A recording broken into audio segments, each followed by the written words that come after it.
আসসালামু আলাইকুম। আজকে আমরা এসএসসি ফিজিক্সের চ্যাপ্টার 7 তরঙ্গ ও শব্দ অধ্যায় থেকে 2025 সালে যতগুলো প্রশ্ন হয়েছিল বোর্ডে সবগুলো বোর্ড প্রশ্নের সমাধান আমরা দেখব। এবং এই অধ্যায়ের অঙ্কগুলো বিভিন্ন গাইডে বিভিন্ন রকমভাবে করছে, এতে করে তোমরা কনফিউজড হচ্ছ বেশি। কেন এরকম করছে সেটাও আমি ব্যাখ্যা সহ আলোচনা করব, এবং একটা অঙ্ক কতভাবে ভাবা যেতে পারে সেটা নিয়েও আমি কথা বলবো। অর্থাৎ এই 5টা ভিডিও বা 6টা ভিডিও বা 6টা সৃজনশীল যদি দেখো, তাহলে এই অধ্যায়ের অনেক অঙ্কের সমাধান হয়ে যাবে। 60% অঙ্ক বা 70% অঙ্ক আসলে হয়ে যাবে। ওকে, বেসিক সহকারে সুন্দর করে বুঝিয়ে দেব। তোমরা যদি একটু ধৈর্য সহকারে দেখো তাহলে খুব ভালো হয়। তোমাদেরকে আমি একদম নিশ্চয়তা দিচ্ছি যে অন্যদের থেকে একটু ভিন্ন মনেই হবে। যারা আমার ফিজিক্স ভিডিও এর আগে দেখেছো বা আমি যে টপিকগুলো পড়াই যারা দেখেছো তাদেরকে আর বলার কিছু নাই। যারা নতুন করে দেখছো, আমি তোমাদেরকে এই নিশ্চয়তা দিতে পারি যে তোমাদের সহজ লাগবে। একটু অন্যদের চেয়ে একটু আলাদা মনে হবে এবং তোমরা নিজেদের মতো করে চিন্তা করতে পারবা যে হ্যাঁ, এভাবেও চাইলে সমাধান করা যায়। চলো, যশোর বোর্ড 2025 যশোর বোর্ডের কোশ্চেনকে সব থেকে বেশি কঠিন কনসিডার করা হয়, এবং যশোর বোর্ডের প্রশ্ন কিন্তু সত্যি একটু কঠিন হয়। এটা আসলে অস্বীকার করার কিছু নাই, এটা আমি নিজেও অস্বীকার করি না। যশোর বোর্ড বলো, দিনাজপুর বোর্ড বলো, বরিশাল বোর্ড বলো, রাজশাহী বোর্ডের প্রশ্ন যেটা হয় সেটা হচ্ছে নতুন ধরনের প্রশ্নগুলো রাজশাহী বোর্ডে হতে দেখা যায়। হ্যাঁ, সেটা এখন নতুন হলে অনেক সময় স্টুডেন্টের জন্য সেটাই কঠিন হতে পারে, যেহেতু প্রথমবারের মতো ফেস করছে। আচ্ছা চলো, কি বলছে উপরের চিত্রে এ বি আর, অর্থাৎ এটা হচ্ছে এ, এটা বি এবং এটা হচ্ছে আর। এ হচ্ছে উৎস, ওকে, বি হচ্ছে একটা ব্যক্তির অবস্থান এবং আর হচ্ছে একটা প্রতিফলক। এ উৎস থেকে উৎপন্ন শব্দ আর এ বাধা পেয়ে পুনরায় এর নিকট ফিরে আসতে 0.143 সেকেন্ড লাগে। অর্থাৎ এই যে উৎস মানে কি, সে শব্দ উৎপন্ন করছে। হ্যাঁ, তো এখান থেকে শব্দ তৈরি হয়ে ওই রিফ্লেক্টরে বা প্রতিফলকে বাধা পেয়ে আবার উৎসের নিকট ফিরে আসতে সময় লাগছে 0.143 সেকেন্ড। গ নম্বরে বলছে উল্লেখিত স্থানে বায়ুর তাপমাত্রা কত। আমাদেরকে বায়ুর তাপমাত্রা নির্ণয় করতে বলেছে। ম্যাক্সিমাম টাইম যেটা হয় তোমাদেরকে বেগ বের করতে বলে, তাপমাত্রা দেওয়া থাকে তার পার্সপেক্টিভে বেগ বের করতে বলে। এখানে তারা বলছে বায়ুর তাপমাত্রা নির্ণয় করো। ইকুয়েশন তোমরা নিশ্চয় জানো যে V2/V1 √T2/T1, যেখানে V1 হচ্ছে 0 ডিগ্রি সেলসিয়াস তাপমাত্রায় শব্দের বেগ, যেটা লেখা হচ্ছে 330 অথবা 332 মিটার পার সেকেন্ড। নতুন বইয়ে যেটা লেখা আছে তোমরা সেটাই লিখবা। T1 হচ্ছে 0 ডিগ্রি সেলসিয়াস তাপমাত্রা, বা তার সাথে 273 যোগ করলে হবে 273 কেলভিন। ওকে, T2 কত আমাদেরকে বের করতে বলেছে, আসলে T2 ইকুয়াল ওয়াট। এবং আমাদের দেখো যে আমাদের এই যে V2, এইটা কিন্তু আসলে দেওয়া নাই। V2 কার বেগ? আসলে শব্দের বেগ। শব্দ 1 সেকেন্ডে কত মিটার যাচ্ছে এটা কিন্তু আমাদেরকে দেওয়াই নাই, আমাদেরকে T2 বের করতে হবে। এখন বায়ুর তাপমাত্রা কিসে প্রকাশ করা হয়, ক্যালভিনে নাকি সেলসিয়াসে? সেলসিয়াসে। যখন তোমাদেরকে বলবে যে বায়ুর তাপমাত্রা বের করো, অবশ্যই তোমাদেরকে এককটা সেলসিয়াসে নিতে হবে। অর্থাৎ T2 এর মান যা আসবে, এই ইকুয়েশন সলভ করবা তো T2 এর মান যা আসবে সেখান থেকে 273 বিয়োগ করতে হবে। সেলসিয়াস থাকলে 273 যোগ করে যায় ক্যালভিনে, তাহলে ক্যালভিন যদি মান আসে তাহলে 273 বিয়োগ করে আসবে সেলসিয়াসে। ওকে, তো দেখো আমরা কিন্তু অলরেডি V1 T1 জানি, আমরা V2 জানি না। যদি V2 জানি তাহলে কিন্তু T2 আমরা বের করতে পারবো, তাই না? তো দেখো আমরা ইকুয়েশনটা যদি লিখে ফেলি এইভাবে যে V2/V1 ইকুয়াল √T2/T1, আমাদেরকে বের করতে হবে T2। তো এখানে রুট ওভার আছে, তো উভয় পাশে বর্গ তুমি করতেই পারো। উভয় পাশে যদি বর্গ করো তাহলে V2 স্কোয়ার হবে এখানে, আর এখানে হবে V1 স্কোয়ার, আর এই পাশে হবে T2/T1। পরের লাইনটা কেমন হবে আমাদের, যে T2 যদি আমরা এ পাশে নিয়ে আসি তাহলে এটা হবে আমাদের v2 square by v1 square. কিছু করিনি বাবা, এই পুরোটা এ পাশে নিয়ে আসছি, ওইটাকে ও পাশে নিয়ে গেছি। আর আমাদের t1টা যদি এটা এ পাশে আসার পর যদি t1টা চলে যায়, তো t1টা যেখানে ভাগ হয়ে আছে এই জায়গায় হয়ে যাবে t1টা গুণ অবস্থায়। ক্লিয়ার? তো এখান থেকে তারপরে যদি আমরা একটু মান বসানো শুরু করি, তাহলে t2 v2 স্কোয়ার, অর্থাৎ শব্দের বেগকে আমরা জানি না, তাহলে ওটাকে ওইভাবে রেখে দিতে পারো। হ্যাঁ, আর v1 স্কোয়ার দ্যাট মিনস 330 বা 332, তোমাদের নতুন বইয়ে যেটা ব্যবহার করা হয়েছে সেটাই ব্যবহার করবা তোমরা, 330 স্কোয়ার। আর t1 হচ্ছে 273 কেলভিন। তার মানে যদি আমরা কোনোভাবে শব্দের বেগটা জানি তাহলেই কিন্তু অঙ্কটা হয়ে যায়। তো এটাকে তুমি 1 নম্বর ইকুয়েশন দিতেই পারো। তোমরা জানো আমি ইকুয়েশন দিয়ে অঙ্ক করাই, এটার অনেক বেনিফিট রয়েছে, অনেক। তোমরা জাস্ট একবার এভাবে করো তাহলে বুঝবা যে এর বেনিফিটটা আসলে কি। তো এখন v2টা কি ছিল? শব্দের বেগ ছিল, তাই না? তো শব্দের বেগ আমরা বের করার চেষ্টা করছি যে এখানে শব্দ 1 সেকেন্ডে কতটুকু পথ ট্রাভেল করছে।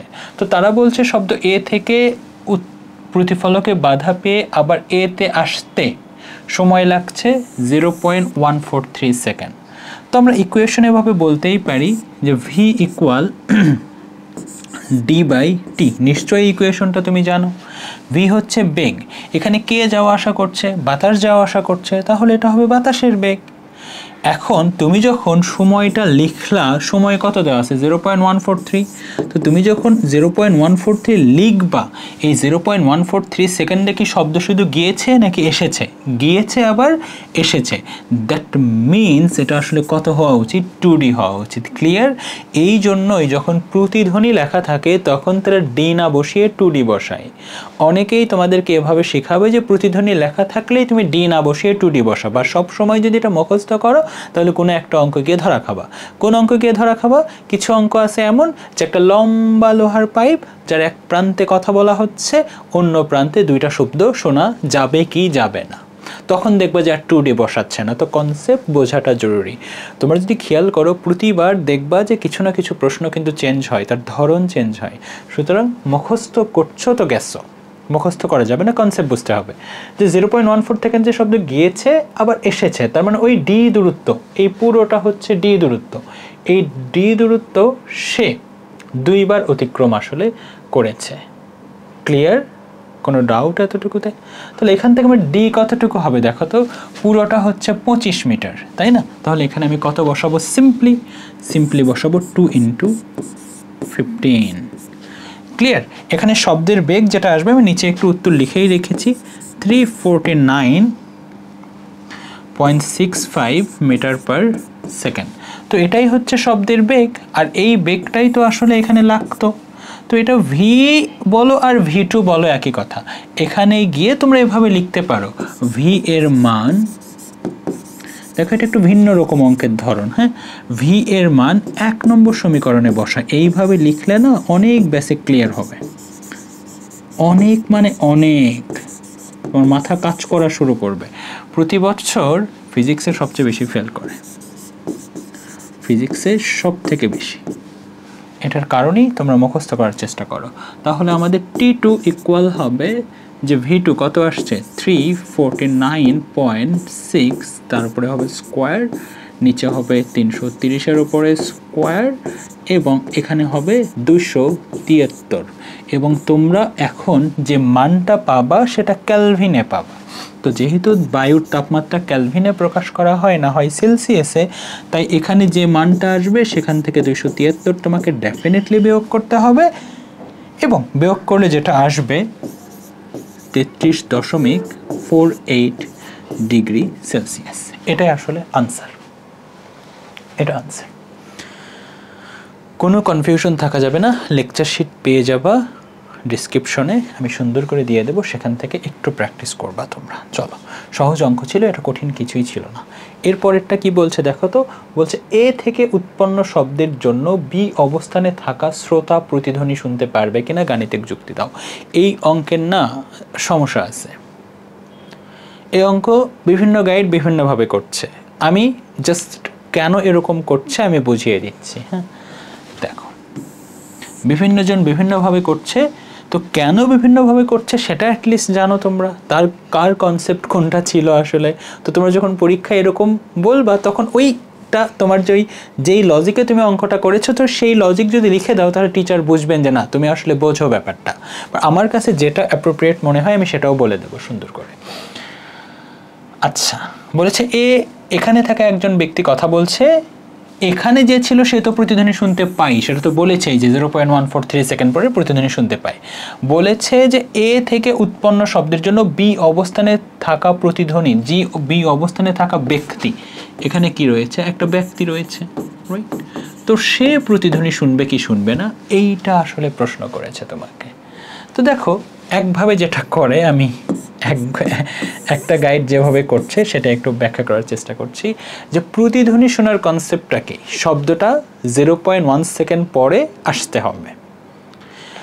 মস্তিষ্কের স্থায়িত্বকাল হচ্ছে 0.1 সেকেন্ড। দ্যাট মিনস কোনো একটা শব্দ কোনো একজন মানুষের ব্রেনে 0.1 সেকেন্ড পর্যন্ত রয়ে যায়, ওই সময়ের মধ্যে অন্য কোনো শব্দ আসলে সে ওই শব্দ শুনতে পারে না।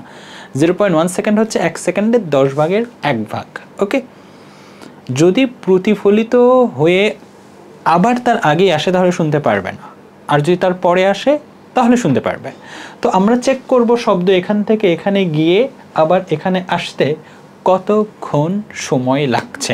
শব্দ এখান থেকে যাবে, এখানে গিয়ে বাধা পেয়ে আবার এখানে এসে আসতে কতক্ষণ সময় লাগছে। এই সময় যদি 0.1 সেকেন্ডের, আমি আবারও বলছি, এই সময় যদি 0.1 সেকেন্ডের সমান অথবা তার চেয়ে বেশি হয় তাহলে প্রতিধ্বনি শুনতে পারবে, আদারওয়াইজ সে প্রতিধ্বনি শুনতে পারবে না।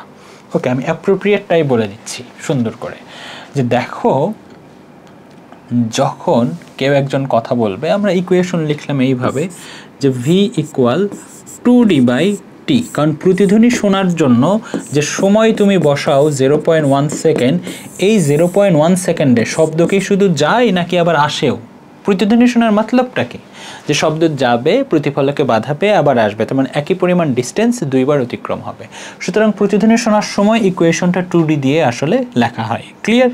তো আমরা এখন চেক করব যে সময় আসলে কত। ওকে,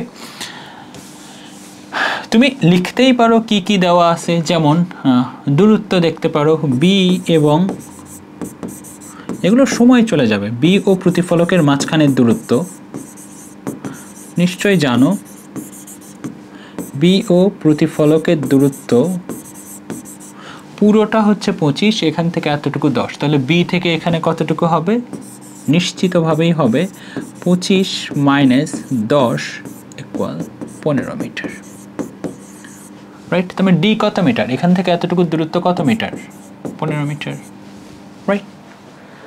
আচ্ছা, ভি কত, ভি একটু আগে আমরা বের করে আসছি এর আগের অঙ্কেই। বেগ কত ছিল মনে আছে তোমাদের? বেগ ছিল, শব্দের বেগ ছিল V 349.6 metre per second.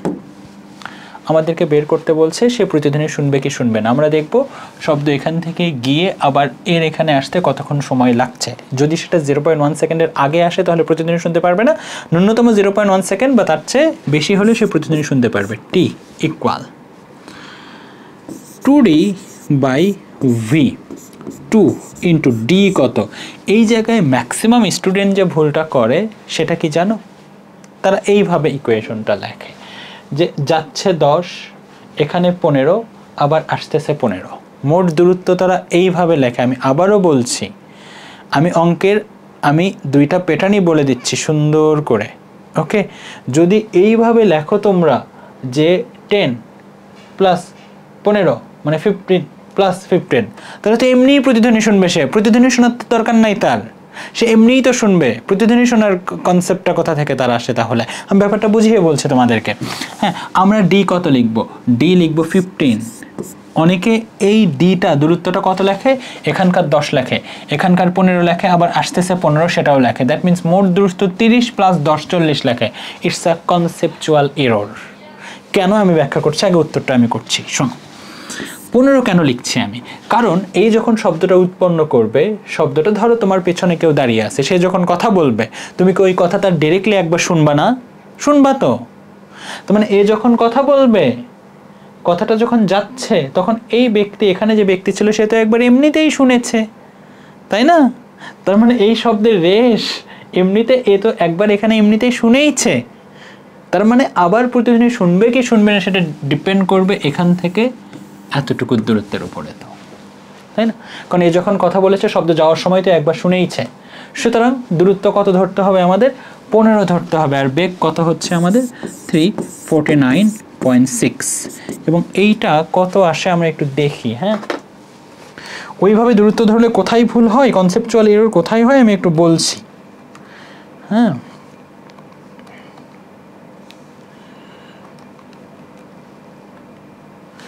(0.08 second, তার মানে প্রতিধ্বনি শুনবেন না। তার মানে হচ্ছে প্রতিধ্বনি শুনবে না, সত্যিই শুনবে না।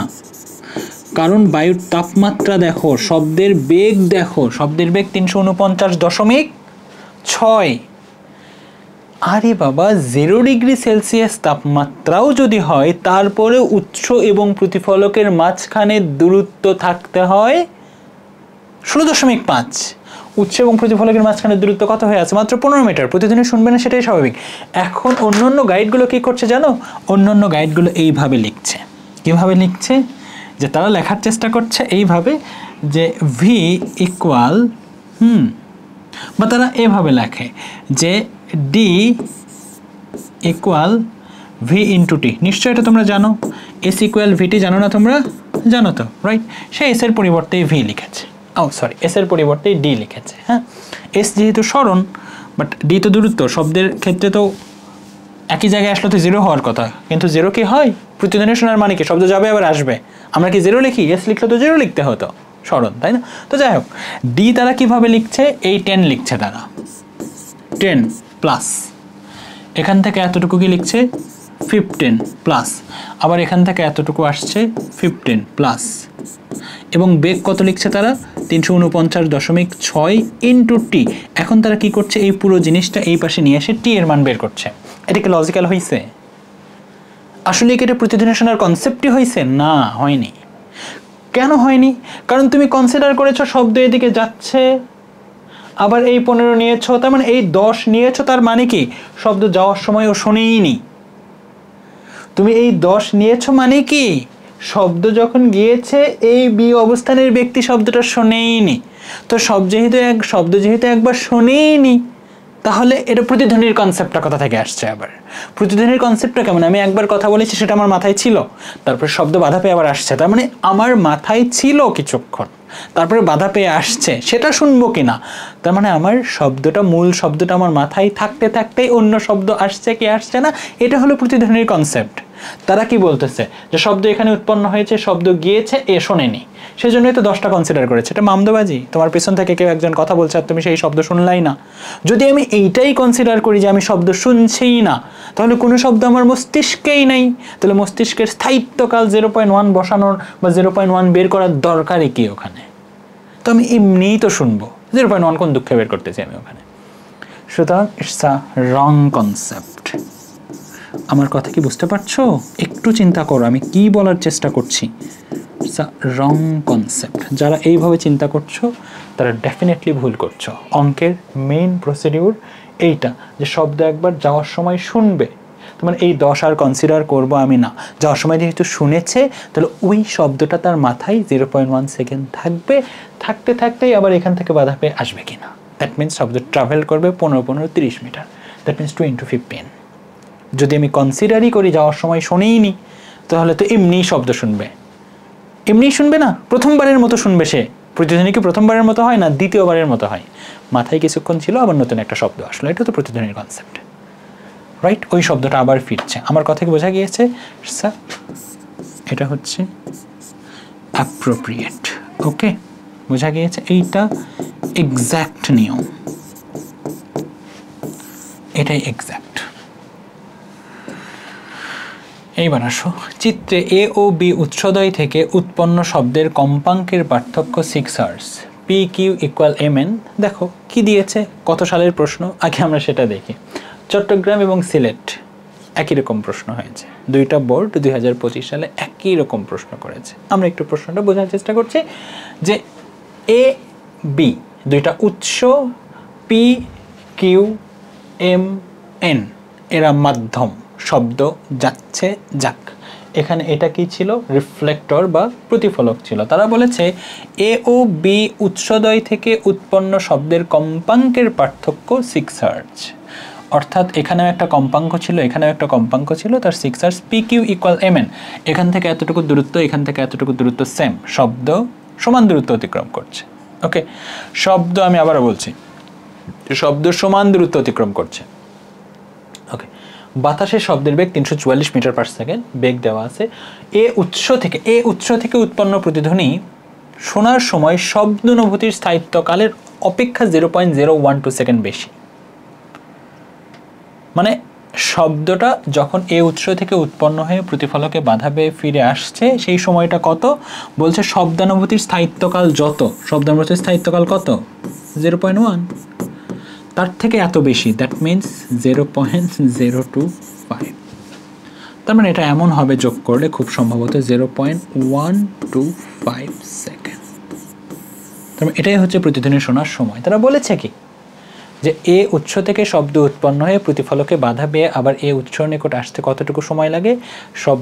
শব্দানুভূতির স্থায়িত্বকাল যতটুকু হয় তার থেকে 0.025 সেকেন্ড বেশি। তাহলে শব্দানুভূতির স্থায়িত্বকাল 0.1 প্লাস 0.025।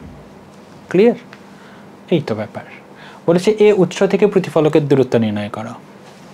এখান থেকে প্রতিফলকের দূরত্ব নির্ণয় করতে বলছে। আমাদেরকে কার কার মান দেওয়া আছে? একটা হচ্ছে টি দেওয়া আছে, যেটা যোগ করে আমি অলরেডি বলেছি 0.1 প্লাস 0.025, এটা হচ্ছে আমার 0.125 সেকেন্ড। শব্দের বেগ দেওয়া আছে 344 মিটার পার সেকেন্ড। ক্লিয়ার? এবং আচ্ছা, এখন আমাদেরকে কি বের করতে বলছে? সিম্পলি সুন্দর করে দাগটা দেওয়া যায় না, সুন্দর করতে গিয়ে তো ওঠেই নাই। আমাদেরকে বের করতে বলছে কি যে প্রতিফলকের উৎস থেকে প্রতিফলকের দূরত্ব কত। ঠিক আছে, আমরা এখন বের করার চেষ্টা করছি যে উৎস থেকে প্রতিফলকের দূরত্ব। আমরা লিখতে পারি যে V equal 2d by T. অবশ্যই 2d লিখতে হবে, কারণ যে সময়টুকু দেওয়া আছে প্রতিফলন শোনার সময়, মানে প্রতিধ্বনি শোনার সময় দেওয়া আছে, তাই না? প্রতিধ্বনি শোনার সময়, তার মানে প্রতিধ্বনি মানে কি শব্দ গিয়েছে আবার এসেছে, সেই জন্যই 2d। আমাদেরকে ডি এর মানটা বের করতে হবে। তাহলে এখানে আমাদের ইকুয়েশন হবে 2d equal VT, D equal V into T divided by 2। V হচ্ছে 344, টি হচ্ছে 0.125 ডিভাইডেড বাই 2, এবং এটা হচ্ছে উৎস এবং প্রতিফলকের মাঝখানের দূরত্ব হচ্ছে 21.5 মিটার। এটা খুবই সহজ অঙ্ক ছিল, এটা কঠিন কিছুই না। পরের অঙ্কটা কি ছিল দেখি। বলেছে চিত্র এ ও বি উৎসদয় থেকে, আচ্ছা এটা তো আমরা শুনেইছি। তারা বলেছে কম্পাঙ্কের পার্থক্য 6 হার্টজ, বাকিটুকু তো পড়েছি। বলেছে উদ্দীপকের উৎসদয় থেকে উৎপন্ন শব্দ মানুষের পক্ষে শোনা সম্ভব কিনা। তো মানুষের শ্রাব্যতার সীমা কত? মানুষের শ্রাব্যতার সীমা হচ্ছে 20 হার্টজ থেকে 20,000 হার্টজ। কি বের করতে বলেছে আসলে? মানুষের পক্ষে শোনা সম্ভব কিনা। তার মানে এ এবং বি উৎস যে শব্দ উৎপন্ন করছে সেই শব্দের কম্পাঙ্ক কি 20 হার্টজ নাকি 20,000 হার্টজ নাকি তার মধ্যবর্তী কোনো কিছু। যদি 20 হার্টজ হয় তবু শোনা যাবে, যদি 20,000 হার্টজ হয় তবু শোনা যাবে, এবং এর মধ্যবর্তী কোনো সংখ্যা হলে তবু শোনা যাবে। কিন্তু যদি 20-এর কম এবং 20,000-এর ওপরে বেশি হয়, 20,000-এর বেশি হয়, তাহলে সেই শব্দ আর মানুষ কি করতে পারবে না, শুনতে পারবে না। তার মানে এ এবং বি এর কি বের করতে হবে? ফ্রিকোয়েন্সি বের করতে হবে, কম্পাঙ্ক বের করতে হবে। কম্পাঙ্ক এই রেঞ্জের মধ্যে পড়লে শুনবে, আদারওয়াইজ শুনবে না। তাহলে সাপোজ এইটার কম্পাঙ্ক তুমি বললা এ মাধ্যম না, এ উৎসের কম্পাঙ্ক সাপোজ এফ এ বললা, এবং বি উৎসের কম্পাঙ্ক বললা তুমি এফ বি। ক্লিয়ার? এখন আসো যে তারা বলেছে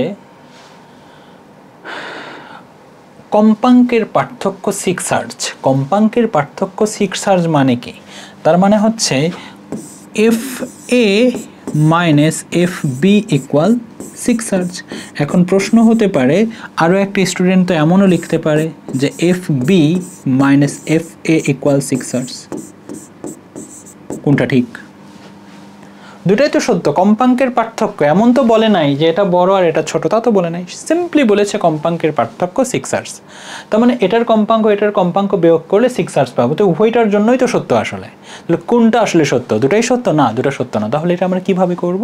আমরা একটু দেখি কিভাবে এটা বুঝবো আমরা। এখানে ভালো করে তাকাও, একটা সংকোচন এবং একটা প্রসারণকে বলা হয় তরঙ্গ দৈর্ঘ্য। দেখো এখানে কয়টা সংকোচন প্রসারণ? এই যে একটা সংকোচন প্রসারণ, এই যে আরও একটা সংকোচন প্রসারণ, এই যে আরও একটা সংকোচন প্রসারণ। তার মানে এখানে কয়টা ল্যামডা আছে বাচ্চা? 3টা ল্যামডা, রাইট?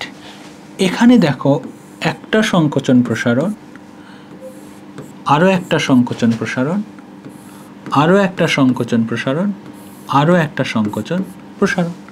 তার মানে এখানে সংকোচন প্রসারণ, দ্যাট মিন্স কম্পাঙ্ক বেশি। এখানে কম্পন সংখ্যাটা কি? বেশি, তাই না?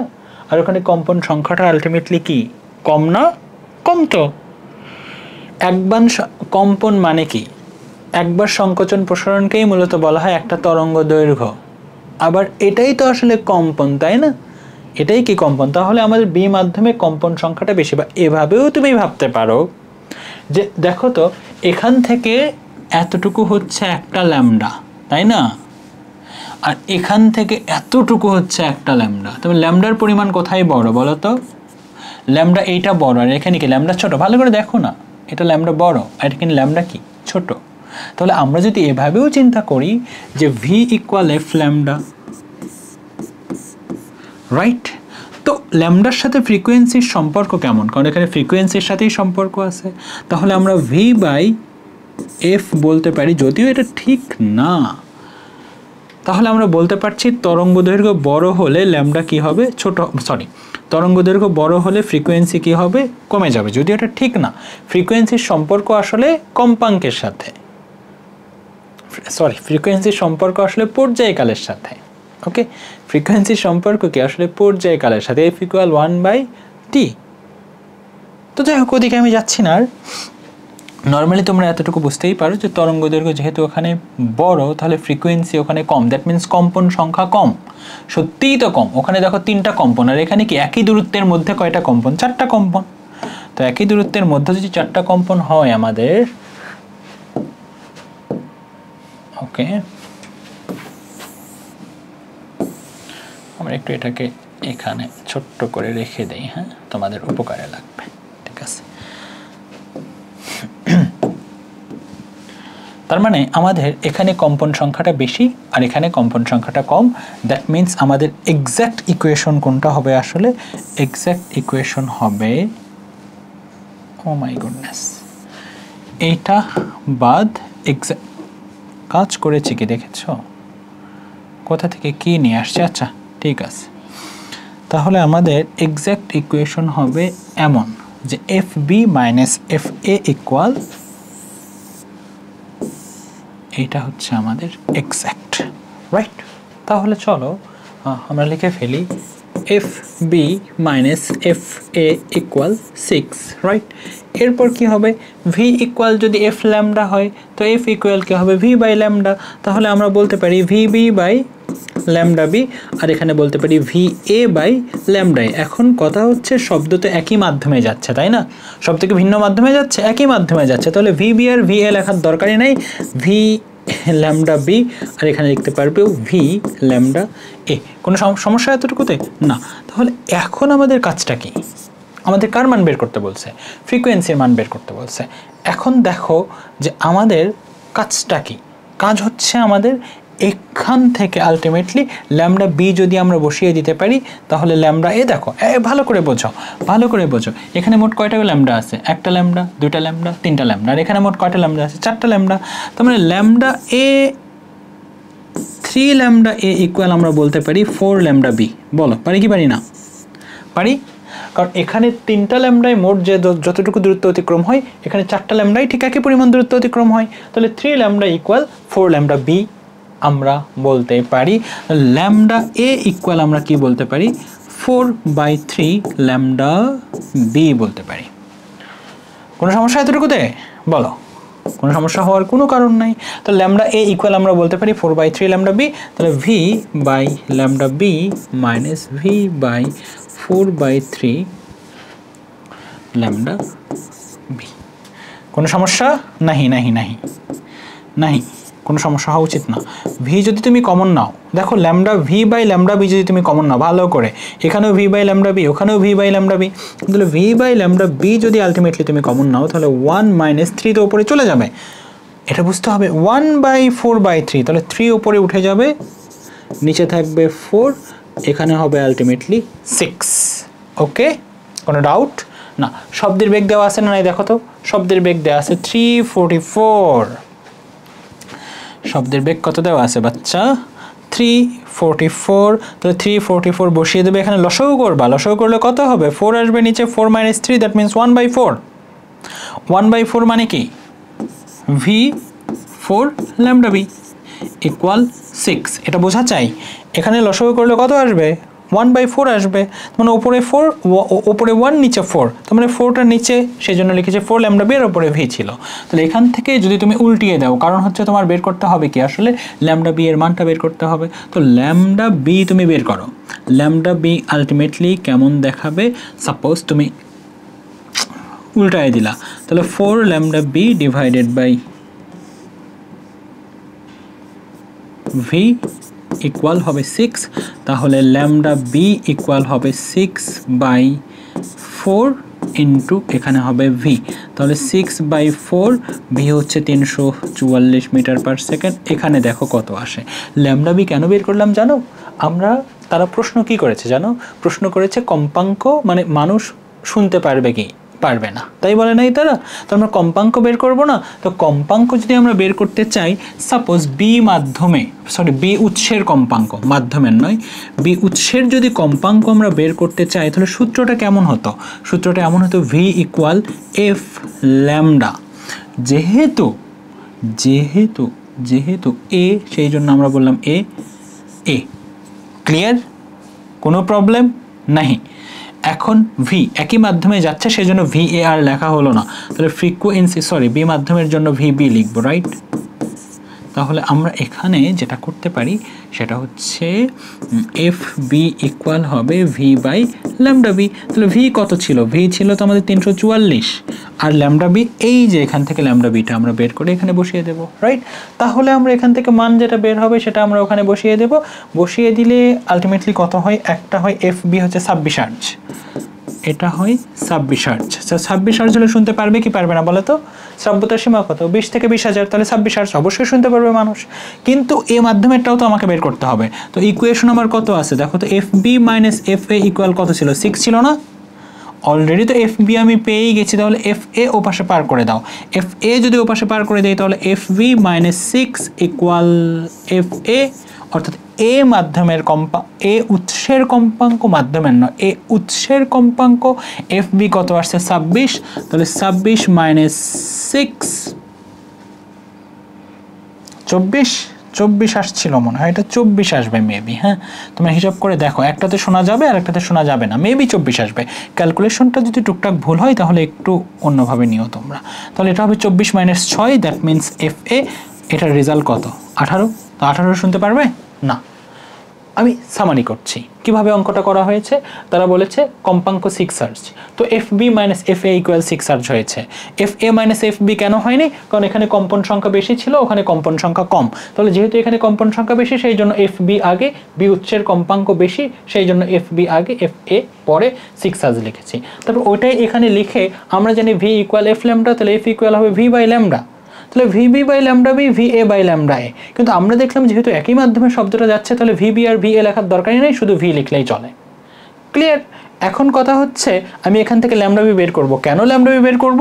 কারণ আমি বি উৎসের কম্পাঙ্ক যখন বের করতে চাইবো তখন ল্যামডা বি তো আমার লাগবে আসলে, রাইট? ল্যামডা বি আমার লাগবে, ভি তো দেওয়াই আছে, তো ল্যামডা বি বের করার চেষ্টা করছি আমি। তুমি চাইলে ল্যামডা এও বের করতে পারো, কোনো প্রবলেম নাই। তুমি এখান থেকে যদি ল্যামডা বি কে এ পাশে রাখো তাহলে ল্যামডা এও তুমি বের করতে পারো, এটা কোনো প্রবলেম না। ওকে, তারপর আমি কি করলাম, এখান থেকে ক্যালকুলেশন করে, ভালো ক্যালকুলেশন করেছি, এখান থেকে ক্যালকুলেশন করে আমি ল্যামডা বি বের করলাম, সেই ল্যামডা বি এখানে বসিয়ে দিলাম। তাহলে বি মাধ্যমের ফ্রিকোয়েন্সি আসছে 24 হার্জ। দ্যাট মিনস মানুষ শুনতে পারবে। ক্যালকুলেশন অন্যভাবে নিও, ভুল হলে নিজেরা ঠিক করে নিও, লজিক্যাল এরর হলে সেটা আমাকে বলো। তারপরে এ মাধ্যমের কম্পাঙ্ক তো লাগবে, কারণ প্রশ্ন করেছে দুটো মাধ্যমেই শুনতে পারবে কি পারবে না। এ মাধ্যমে কি হবে, F V minus F A equal 6, আমাদের মূল ইকুয়েশন এটাই ছিল। সেখান থেকে বি মাধ্যম থেকে 6 বাদ দিয়ে দিলেই এ মাধ্যম নয় আল্লাহ, এ উৎসের কম্পাঙ্ক, বারবার এটা ভুল বলছি, এ উৎসের কম্পাঙ্ক আমাদের কত হবে, 18 হার্জ। ওকে, তো 18 হার্জে শুনতে পারবে না, এটাই আসলে প্রসিডিউর। ওকে, ঠিক আছে, চলো আমরা একটু দ্রুত এগোনোর চেষ্টা করি। রাতুল একটি প্রাচীর থেকে 18 মিটার দূরে দাঁড়িয়ে শব্দ করে প্রাচীরের দিকে এগিয়ে যায়। ওই দিন বায়ুতে ও পানিতে শব্দের বেগ দেওয়া ছিল এত এত এত। মাধ্যম দুটিতে শব্দের তরঙ্গ দৈর্ঘ্যের পার্থক্য দেওয়া আছে 1.6 মিটার। কি বলেছে, পানিতে শব্দের তরঙ্গ দৈর্ঘ্য নির্ণয় করো। তরঙ্গ দৈর্ঘ্য নির্ণয় করতে বলেছে কোথায়, পানিতে। ওকে, চলো আমরা তরঙ্গ দৈর্ঘ্য নির্ণয় করেছি। উৎস কয়টা ছিল, রাতুল ছিল, রাতুলই শব্দ উৎপন্ন করছে, তার মানে উৎস কয়টা, উৎস একটা। উৎস যদি একটা হয় ফ্রিকোয়েন্সি কয়টা হবে, একটা। ফ্রিকোয়েন্সি ডিপেন্ড করে উৎসের ওপরে, উৎস দুইটা হলে ফ্রিকোয়েন্সি দুইটা। এর আগে ছিল এ উৎস বি উৎস, frequency F A F B ছিল। এখন রাতুল একাই শব্দ উৎপন্ন করছে, তো রাতুলের ভোকাল কর্ড কি দুইটা, তোমার ভোকাল কর্ড দুইটা থাকে, এপাশে একটা এপাশে একটা, উপরে একটা নিচে একটা, এরকম। ভোকাল কর্ড একটা, উৎসব একটা, কারণ ভোকাল কর্ডই তো শব্দ উৎপন্ন করছে, তাই না। ওকে, তাহলে এখানে আমাদের কিন্তু কম্পাঙ্ক একটাই হবে। চলো, পানিতে শব্দের তরঙ্গ দৈর্ঘ্য নির্ণয় করতে বলছে। আমরা জানি কান ধরে টানি, পানিতে শব্দের বেগ কত লিখবা, গিভেন। এটা তো লেখার দরকার নাই বাবা, তাই না, এগুলো তো তোমার নিজেই লিখতে পারো। গিভেন নয়, দেওয়া আছেই লেখো, দেওয়া আছে আমাদের ভি ডাব্লিউ, পানিতে শব্দের বেগ, ডাব্লিউ ওয়াটার, পানিতে শব্দের বেগ দেওয়া আছে 1500 মিটার পার সেকেন্ড। বের করতে হবে ল্যামডা ডাব্লিউ, পানিতে তরঙ্গ দৈর্ঘ্য। আমরা মূল ইকুয়েশন জানি, ভি ইকুয়াল এফ ল্যামডা। কি জানি, ভি ইকুয়াল এফ ল্যামডা। তো যেহেতু পানিতে, তাহলে ভি ডাব্লিউ, এখানে lambda W. Lambda W equal কি হবে, ল্যামডা ডাব্লিউ ইকুয়াল হবে V W divided by F. F এরকম লেখে, হ্যাঁ। পানিতে শব্দের বেগ কত, পানিতে শব্দের বেগ 1500। ফ্রিকোয়েন্সি কার, উৎসের হয় ফ্রিকোয়েন্সিকে আমরা জানি না, তাহলে এটাকে দিয়ে দাও 1 নম্বর ইকুয়েশন। এখন আমাদের কাজটা কি, ফ্রিকোয়েন্সি বের করা। তারা একটা কথা বলেছে, সেটা হচ্ছে দুইটিতে শব্দের তরঙ্গ দৈর্ঘ্যের পার্থক্য, অর্থাৎ বাতাসে এবং পানিতে শব্দের তরঙ্গ দৈর্ঘ্যের পার্থক্য। That means a minus lambda W equal, এটাও হতে পারে, আবার ল্যামডা ডাব্লিউ মাইনাস ল্যামডা এ ইকুয়াল 1.6, দুটাই তো হতে পারে, কারণ এটাও তরঙ্গ দৈর্ঘ্যের পার্থক্য, এটাও তরঙ্গ দৈর্ঘ্যের পার্থক্য। একটা জায়গায় আমরা বাতাস মাধ্যমকে আগে রেখেছি, পানি মাধ্যমকে পরে, আর একটা জায়গায় পানি মাধ্যমকে আগে রেখেছি, বাতাস মাধ্যমকে পরে। কোনটা অ্যাপ্রোপ্রিয়েট বুঝবো কি করে? দেখো ইকুয়েশন আমাদেরকে কি বলছে, ইকুয়েশন আমাদেরকে বলছে যে V equal F lambda, right. তাহলে তরঙ্গ দৈর্ঘ্য যদি বেশি হয়, বেগটা বেশি হবে। দ্যাট মিনস বেগ যদি বেশি হয়, তরঙ্গ দৈর্ঘ্য বেশি। তাহলে যার বেগ বেশি তার তরঙ্গ দৈর্ঘ্য বেশি। পানিতে বেগ কত, 1500 মিটার পার সেকেন্ড। তাহলে যেহেতু পানিতে বেগ বেশি, পানির তরঙ্গ দৈর্ঘ্য কি হবে, বেশি হবে। পানির তরঙ্গ দৈর্ঘ্য যদি বেশি হয়, তাহলে এইটা আসলে হবে ভুল। ক্লিয়ার? আমাদের মূল ইকুয়েশন তাহলে কোনটা হওয়া উচিত? মূল ইকুয়েশন হওয়া উচিত, কারেক্ট ইকুয়েশন হচ্ছে এইটা। বোঝা গিয়েছে? কোনো ডাউট থাকার কোনো সুযোগ না বাচ্চা, থাকা যাবে না। তাহলে এখন দেখো ভি ইকুয়াল যদি এফ ল্যামডাই হয়, তো ল্যামডা ইকুয়াল কত হবে, ল্যামডা ইকুয়াল হবে ভি বাই এফ। তাহলে এই জায়গা থেকে আমরা এইভাবে লিখতে পারবো কি পারবো না? দেখো তো, যে ভি বাই এফ, এটা পানি মাধ্যমের জন্য এখানে লিখলাম ডাব্লিউ। এখানে কি এফ ডাব্লিউ লেখার দরকার আছে? না। কেন নাই? কারণ রাতুল একটাই উৎস। ক্লিয়ার? সুতরাং এখানে আর ফ্রিকোয়েন্সিতে কোনো কিছু লেখার প্রয়োজন নাই। একইভাবে V A by F equal 1.6। তুমি যদি 1/f কমন নাও, আলটিমেটলি হবে কেমন, V W minus V A equal 1.6। তাহলে 1/f ইকুয়াল, তুমি যদি মানগুলো বসিয়ে দাও তাহলে হবে 1500 মাইনাস 350, রাইট? তারপর কি হবে দেখো তো, কি করলাম এটা, ইকুয়াল 1.6। তারপর কি হবে, তারপর কিচ্ছু হবে না, তারপর হবে 1/f ইন্টু, এটা কত হবে বিয়োগ করলে, 1500 থেকে 300 বিয়োগ করলে হবে তোমার 1150 ইকুয়াল 1.6, রাইট? তাহলে এখন আমাদের আলটিমেটলি ফ্রিকোয়েন্সি কত বের হবে বলো তো? Any guess? নাকি সুন্দর করে করিয়ে দেব? সুন্দর করে করিয়ে দিচ্ছি, বলে যে আপনি পারবেন তো। 1.6, ক্লিয়ার? তাহলে আমাদের এফ হবে মূলত 1150 ডিভাইডেড বাই 1.6, এবং এইটা মূলত কত আসে আমি জানি না, কত আসবে বাবা? আচ্ছা আমরা একটু দেখি, হ্যাঁ কত আসবে। 1150 ডিভাইডেড বাই 1.6, এটা আসছে 718.75 হার্টজ, এত আসছে, ক্লিয়ার? ফ্রিকোয়েন্সি আসছে আমাদের, ফ্রিকোয়েন্সি তো দুটাতে সেমই হবে কারণ উৎস তো একটাই আসলে। এই ফ্রিকোয়েন্সির মানটা তুমি কোথায় বসিয়ে দিবা? এই ফ্রিকোয়েন্সির মানটাই তুমি এখানে বসিয়ে দিবা, কারণ ওই ফ্রিকোয়েন্সিটাই তো লাগবে, তাই না? ফ্রিকোয়েন্সি বসিয়ে দিলে মান যেটা আসবে 2.07 মিটার অথবা 2.08 মিটার, এইরকমও দেখাতে পারে। ওকে, তো একই কথা বাবা, দুইটা আসলে একই জিনিস, দুইটাতে খুব বেশি চেঞ্জ আসলে নাই। এই যে ওপরে ঢেউয়ের মতো যেটা দেখতে পাচ্ছ সেটা দ্বারা বোঝাই যে দুইটা ভ্যালু আসলে কাছাকাছি, একই জিনিস। ওকে, তো তোমাদের ম্যাক্সিমাম গাইড এইটা ফলো করেনি, তারা বিভিন্নভাবে করেছে, বিভিন্নভাবে অঙ্ক করা যায়, বাট আমার কাছে এটাই সহজ মনে হয়েছে, আমি করিয়ে দিলাম আমার মতো করে, বাকিটা তোমরা করবা। কনসেপ্ট রেডি থাকলে সবই পারা যায়, ঠিক আছে? রাতুল এখন দেখো, এখন আমরা 4 নম্বর প্রশ্নে আসি। একই দেখো, দিনাজপুর বোর্ড, ময়মনসিংহ বোর্ড 2025 একই রকম প্রশ্নই তারা করেছে, ভয়ের কিছু নেই, একটা সমাধান করলে বাকি দুটো সমাধান হয়ে যাবে, মানে আরেকটা সমাধান হয়ে যাবে আর কি। রাতুল প্রাচীরের দিকে সর্বোচ্চ কত বেগে দৌড়ালে প্রতিধ্বনি শুনতে পারে? গাণিতিক বিশ্লেষণের মাধ্যমে মতামত দাও। তোমার ব্যাপারটা কেমন হয়েছে জানো? ব্যাপারটা হয়েছে যে এটা সাপোজ আমাদের রিফ্লেক্টর, হ্যাঁ, এখানে কি হচ্ছে, শব্দটা বাধা পাচ্ছে, এটা কি, এটা হচ্ছে মিস্টার রাতুল সাহেব। রাতুল শব্দ উৎপন্ন করে দিয়েছে দৌড়, কি দিয়েছে? দৌড় দিয়েছে। সাপোজ রাতুল যখন এখান থেকে এই পজিশনে এসেছে, শব্দ তখন এই জায়গা থেকে এই জায়গায় এবং এই জায়গা থেকে এই জায়গা পর্যন্ত এসেছে, আসতেই পারে। একটা মানুষের বেগ কতই হবে? 332 মিটার পার সেকেন্ড হবে না, শব্দের বেগ কত? 350 মিটার পার সেকেন্ড। তবে শব্দের বেগ যেহেতু বেশি, তাহলে একই সময়ে শব্দ 1 সেকেন্ডে যা যাবে, মানুষকে 1 সেকেন্ডে তাই যেতে পারবে? শব্দ তো 1 সেকেন্ডে 350 মিটার যাচ্ছে, 350 মিটার হচ্ছে 1 কিলোমিটারকে যদি 3 ভাগ করো, তার 1 ভাগ যা হবে তার থেকেও বেশি হচ্ছে 350 মিটার। তো মানুষকে 1 সেকেন্ডে এত 350 মিটার যেতে পারে না। তাহলে রাতুল সাপোজ এখান থেকে এখানে আসতেই রাতুল কি করেছে? কথা বলেছে, কথা বলেই দিয়েছে দৌড়। যতই দৌড় দেখ, শব্দের বেগ তার চেয়ে তো অনেক বেশি। তাহলে কি হয়েছে? শব্দ এখান থেকে এখানে গিয়ে তারপর এখানে আসতেই, মানে রাতুল এখান থেকে যখন এখানে গিয়েছে, শব্দ ততক্ষণে এখান থেকে এখানে চলে আসছে, রাইট? এবং প্রাচীর থেকে কত মিটার দূরে দাঁড়িয়েছিল সে? রাতুল প্রাচীর থেকে 18 মিটার দূরে দাঁড়িয়েছিল।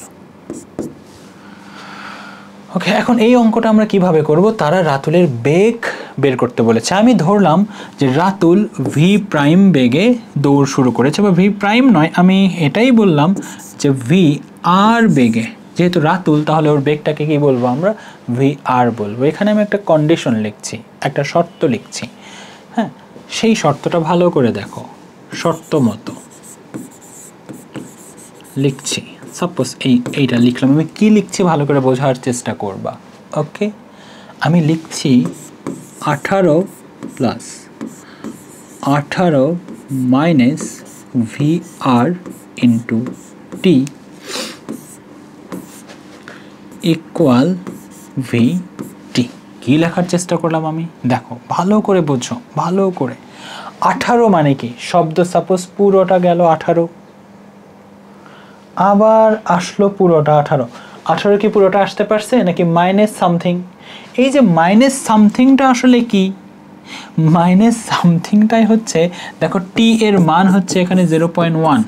ভালো করে বুঝবা যে রাতুল যখন এখান থেকে এখানে গিয়েছে, শব্দ ততক্ষণে এখান থেকে এখানে গিয়ে বাধা পেয়ে আবার এখানে আসছে, তার মানে এইটা অবশ্যই শব্দ কর্তৃক অতিক্রান্ত দূরত্ব, রাইট রাইট, শব্দের অতিক্রান্ত দূরত্ব। সমানের উভয় পাশে একই জিনিস থাকতে হয়, আমরা এটা জানি, তাই না? তাহলে শব্দের অতিক্রান্ত দূরত্ব এ পাশে থাকলে ও পাশেও শব্দের অতিক্রান্ত দূরত্বই থাকবে। ভালো করে বোঝো কি বলেছি। রাতুল এখানে কথা বলেছে, শব্দ গিয়েছে কত মিটার? 18 মিটার। এসেছে কি 18 মিটার আসতে পেরেছে? না, রাতুল তো শব্দ করেই সামনের দিকে যাচ্ছে। রাতুল যখন এখানে এসেছে তখন শব্দ এখান থেকে এখানে গিয়েছে, এখান থেকে এখানে এসেছে। তাহলে এই দূরত্বটা কত? এই দূরত্বটা হচ্ছে মোট দূরত্ব থেকে এতটুকু বিয়োগ। এটা কার দূরত্ব? ভালো করে, এই দূরত্বটা কতটুকু বাচ্চা? এই যে দূরত্বটা বললাম, এই দূরত্বটা কতটুকু আসলে? পুরোটা থেকে যদি তুমি এতটুকু বিয়োগ করে দাও, রাইট? তো পুরোটা কত? 18। আর এই যে এতটুকু বিয়োগ করতে হবে, এই পজিশনটা কে গিয়েছে? রাতুল গিয়েছে, রাইট? সেটাই তো আমরা এখানে লিখেছি। আর কি লিখেছি? তাই তো লিখেছি। রাতুল কথা বলে দৌড় দিয়েছে, শব্দ প্রথমে গিয়েছে 18, ওই যে লেখা আছে 18, রাইট? রাতুল যখন এখান থেকে এখানে এসেছে, শব্দ আবার ততক্ষণে এখানে এসেছে, রাইট? তো এই দূরত্বটা তাহলে কত হবে? এই পুরো দূরত্ব থেকে, এই 18 দূরত্ব থেকে তোমার এই রাতুলের দূরত্বটা কি করতে হবে? বিয়োগ করতে হবে, তাই না? তো এই যে হচ্ছে পুরো দূরত্ব থেকে 18 থেকে রাতুলের দূরত্বটা আমরা বিয়োগ করছি। এখন প্রশ্ন আসতে পারে যেটা রাতুলের দূরত্ব এমনি কেমনে লিখছেন? এস ইকুয়াল ভিটি, রাইট? ভি হচ্ছে বেগ আর টি হচ্ছে সময়। দেখো এখানে কি লেখা আছে? ভি আর টি তো লেখা আছে, দ্যাট মিনস এটা রাতুলের দূরত্বই লেখা হচ্ছে, রাইট? তার মানে এটা শব্দ কর্তৃক অতিক্রান্ত দূরত্ব, এইটাও তো শব্দ কর্তৃক অতিক্রান্ত দূরত্বই, ভি ইন্টু টি, রাইট? এবং আমরা কন্ডিশন দিয়েছি কি প্রতিধ্বনি শুনবে কি শুনবে না। তো প্রতিধ্বনি শোনা বা না শোনার শর্ত কি? শব্দকে 0.1 সেকেন্ড পরে আসতে হবে। বলেছে যে রাতুল কি বলেছে? বলেছে যে রাতুল কত বেগে দৌড়ালে সে প্রতিধ্বনি শুনতে পারবে। তার মানে কি রাতুলের বেগ কত হলে শব্দ 0.1 সেকেন্ড পরে আসবে, বা তার মানে হচ্ছে 0.1 সেকেন্ড ধরে আমাকে রাতুলের বেগটা বের করতে হবে। ক্লিয়ার? বলেছে রাতুল কথা বলে দৌড় দিল, তাহলে সে কত বেগে দৌড়ালে বা এগিয়ে গেলে সে প্রতিধ্বনি শুনবে। তো প্রতিধ্বনি শুনবে মানে কি? রাতুলকে এমন একটা বেগে যেতে হবে যত বেগে গেলে শব্দ 0.1 সেকেন্ড পরে আসবে। সেই জন্য আমরা শব্দের বেগ, এই যে এখানে টিটাগুলো কত ধরবো? আমরা টি ধরবো 0.1 সেকেন্ড। এই জিনিসগুলো বুঝতে হবে, ওকে? তো 18 মাইনাস ভি আর ইন্টু 0.1। ভি কত? ভি হচ্ছে শব্দের বেগ। শব্দের বেগ কত? শব্দের বেগ হচ্ছে 350 ইন্টু টি হচ্ছে 0.1। এখন আমাদের কাজ হচ্ছে যে 18 মাইনাস ভি আর ইন্টু 0.1, 350 ইন্টু 0.1 মাইনাস এই 18টা, এই 18টা পাশে পার করে দিলাম। ক্লিয়ার? কোনো সমস্যা এতটুকুতে? বলো, কোনো প্রবলেম না? এখন জাস্ট ক্যালকুলেশনটা করো বাচ্চা। ক্যালকুলেশন আর আমি করিয়ে দিই কী করবো। জাস্ট এখান থেকে ভি আর এর মানটা বের করো, দেখো কত হয়। ভি আর এর মানটা হবে 10 মিটার পার সেকেন্ড। তার মানে রাতুল যদি 10 মিটার পার সেকেন্ড যায় তাহলেই সে প্রতিধ্বনি শুনতে পারবে। এখান থেকে বোঝার ব্যাপার শুধুমাত্র এই লাইনটা তোমাকে বুঝতে হবে যে এখানে আমি কি বলেছি। আমি আবারও এটা রিক্যাপ করছি। রাতুল কথা বলে সামনের দিকে এগিয়ে যাচ্ছে। রাতুল যত বেগে যাবে শব্দ তো তার চেয়ে বেশি বেগে যাবে। তাহলে রাতুল যখন এখান থেকে এখানে পৌঁছালো, আমারও বোঝানোর চেষ্টা করছি এটা, হ্যাঁ? রাতুল যখন শব্দ উৎপন্ন করে এখান থেকে এখানে পৌঁছলো, তখন শব্দ এখান থেকে এতটুকু, দ্যাট মিন্স 18 মিটার দূরত্ব, এবং আরও এতটুকু দূরত্ব, দ্যাট মিন্স 18 মাইনাস এতটুকু। মানে এই দূরত্বটা আসলে তোমার পুরোটা থেকে এতটুকু বিয়োগ, তাই না? তাহলে পুরোটা কত? 18 মাইনাস এই দূরত্ব বিয়োগ। এটা কার দূরত্ব বাবা? এটা তো রাতুলের দূরত্ব। সেই জন্য রাতুলের বেগ ইন্টু সময়। আর ভি ইন্টু টি মানে কি? এস ইকুয়াল ভিটি, রাইট? আবার এই যে দূরত্বটা তুমি এখন দিলা, এই যে দূরত্বটা তুমি লিখেছ, এটা শব্দ কর্তৃক অতিক্রান্ত দূরত্ব। আবার আমি তো শব্দ কর্তৃক অতিক্রান্ত দূরত্ব ভি ইন্টু টিও বলতে পারি, তাই না? সেই জন্য ভিটি রাখা হলো। শর্ত ছিল সে প্রতিধ্বনি কত বেগে গেলে প্রতিধ্বনি শুনবে। প্রতিধ্বনি শোনার মানেটা কি? তাকে শব্দটাকে 0.1 সেকেন্ড পরে আসতে হবে। সেই জন্য তার বেগ বের করার সময় আমরা এই সময়টা কত দিলাম? প্রতিধ্বনি শোনার জন্য যতটুকু সময় লাগবে সেই সময়টা দিলাম। তাহলে প্রতিধ্বনি শোনার জন্য যতটুকু সময় লাগবে সেই সময় দিয়ে যদি আমরা বেগ বের করি, তাহলে কোন বেগ বের হবে? ওই বেগই বের হবে যেই বেগে গেলে সে প্রতিধ্বনি শুনবে। এটাকেই বলা হয় ম্যাথমেটিক্সের ভাষা বোঝা। আমি বারবার এটাই বলার চেষ্টা করি যে ম্যাথমেটিক্সের ভাষা বুঝো। ক্লিয়ার? চলো, তো 10 মিটার পার সেকেন্ড আসছে আমাদের এই অঙ্কটা শেষ। আমরা পরের অঙ্কে ফিরছি। ওকে, বেশি সময় নেওয়া যাবে না, আমরা অনেক সময় নিয়ে ফেলছি। খুব দ্রুত শেষ করতে পারলে ভালো হয়, তাই না?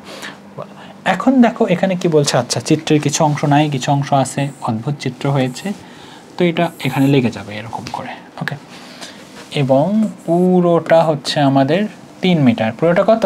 3 মিটার। এ হতে সি তে পৌঁছাতে সময় লাগে 0.2 সেকেন্ড। আচ্ছা দেখো, একটা তরঙ্গ দেওয়া হয়েছে, এখান থেকে কি এরকম একটা ল্যামডা, রাইট? এটা একটা ল্যামডা, আবার এখান থেকে এটা একটা ল্যামডা, আবার এখান থেকে এটা একটা ল্যামডা। মোট কয়টা ল্যামডা? 3টা ল্যামডা, রাইট? এ হতে সি পর্যন্ত, এটা হচ্ছে এ হতে সি পর্যন্ত যেতে সময় লাগে 0.2 সেকেন্ড। ওকে, এতটুকু দেওয়া আছে এবং মোট দূরত্ব দেওয়া আছে আমাদের 3 মিটার। ওকে, তরঙ্গটির কম্পাঙ্ক নির্ণয় করো। কি নির্ণয় করতে বলছে? এটার কম্পাঙ্ক নির্ণয় করতে বলছে। তো কম্পাঙ্ক কেমনে বের করব আমরা? দেখো যে এ থেকে সি পর্যন্ত যেতে, আবার দেখো এখানে একটা ল্যামডা, ভালো করে মনে রাখবা, একটি ল্যামডা মানেই একটি কম্পন। মানে কয়টি কম্পন? একটি কম্পন, রাইট? আবার একটি কম্পনের জন্য সময়, একটি কম্পনের